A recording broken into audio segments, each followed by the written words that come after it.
अहिले आएर हर्कबाद नेपालमा आफ्नै माटोमा उत्पत्ति भएको छ यो र यो सबै वादहरू मध्येको सबैभन्दा उच्च वाद हो।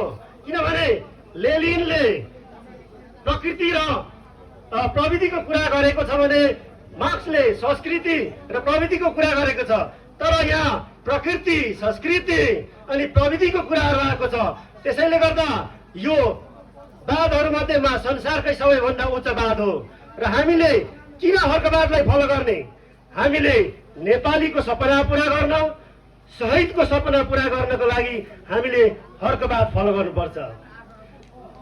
आदरणीय तमाम जनसमुदायहरू, हिजो अस्ति जस्तो लाग्छ नेपालमा त्यत्रो ठुलो विध्वंस गयो।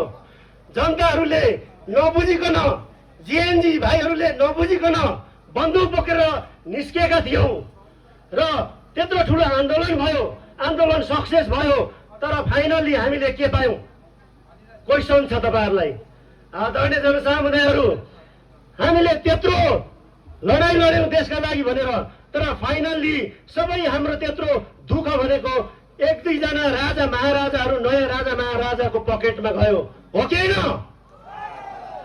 के ती वीर महान शहीदहरू हजारौंको रूपमा बलिदान दिएर एउटा कुनै कुनामा उसको स्तम्भ बनाएर शहीद पार्क बनाउनको लागि ज्यान दिएको थियो?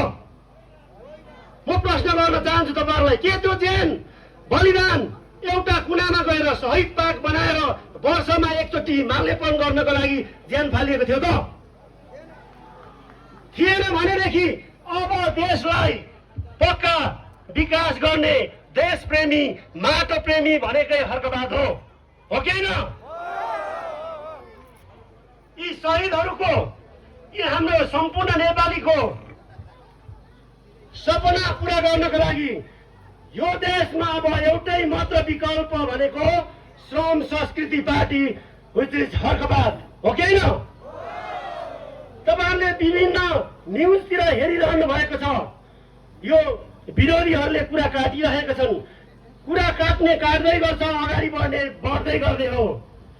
हामीले दुई चारवटा एजेन्डाहरू मध्येमा तीनवटा जति एजेन्डाहरूलाई अहिले अधिराज्यव्यापी रूपमा विरोधीहरूले भाइरल बनाइरहेको छन्, जुनलाई अर्थलाई अनर्थ देखाइरहेको छन्।